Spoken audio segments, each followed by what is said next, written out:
Chapter 2. Later, when the anger of King Xerxes had subsided, he remembered Vashti and what she had done and what he had decreed about her. Then the king's personal attendants proposed, "Let a search be made for beautiful young virgins for the king. Let the king appoint commissioners in every province of his realm to bring all these beautiful girls into the harem at the citadel of Susa. Let them be placed under the care of Haggai, the king's eunuch, who is in charge of the women, and let beauty treatments be given to them. Then let the girl who pleases the king be queen instead of Vashti." This advice appealed to the king, and he followed it. Now there was in the citadel of Susa a Jew of the tribe of Benjamin, named Mordecai, son of Jair, the son of Shimei, the son of Kish, who had been carried into exile from Jerusalem by Nebuchadnezzar, king of Babylon, among those taken captive with Jehoiakim, king of Judah. Mordecai had a cousin named Hadassah, whom he had brought up because she had neither father nor mother. This girl, who was also known as Esther, was lovely in form and features, and Mordecai had taken her as his own daughter when her father and mother died.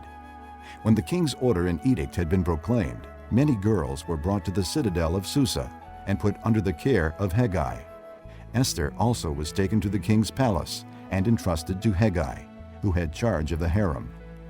The girl pleased him and won his favor. Immediately, he provided her with her beauty treatments and special food.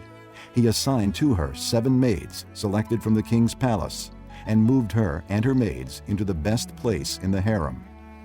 Esther had not revealed her nationality and family background because Mordecai had forbidden her to do so. Every day he walked back and forth near the courtyard of the harem to find out how Esther was and what was happening to her. Before a girl's turn came to go into King Xerxes, she had to complete 12 months of beauty treatments prescribed for the women, 6 months with oil of myrrh, and 6 with perfumes and cosmetics. And this is how she would go to the king. Anything she wanted was given her to take with her from the harem to the king's palace. In the evening she would go there, and in the morning return to another part of the harem to the care of Sheashgaz, the king's eunuch, who was in charge of the concubines. She would not return to the king unless he was pleased with her and summoned her by name. When the turn came for Esther, the girl Mordecai had adopted, the daughter of his uncle Abihail, to go to the king, she asked for nothing other than what Haggai, the king's eunuch who was in charge of the harem, suggested. And Esther won the favor of everyone who saw her. She was taken to King Xerxes in the royal residence in the 10th month, the month of Tebeth, in the 7th year of his reign. Now the king was attracted to Esther more than to any of the other women, and she won his favor and approval more than any of the other virgins. So he set a royal crown on her head and made her queen instead of Vashti. And the king gave a great banquet, Esther's banquet, for all his nobles and officials. He proclaimed a holiday throughout the provinces and distributed gifts with royal liberality. When the virgins were assembled a second time, Mordecai was sitting at the king's gate.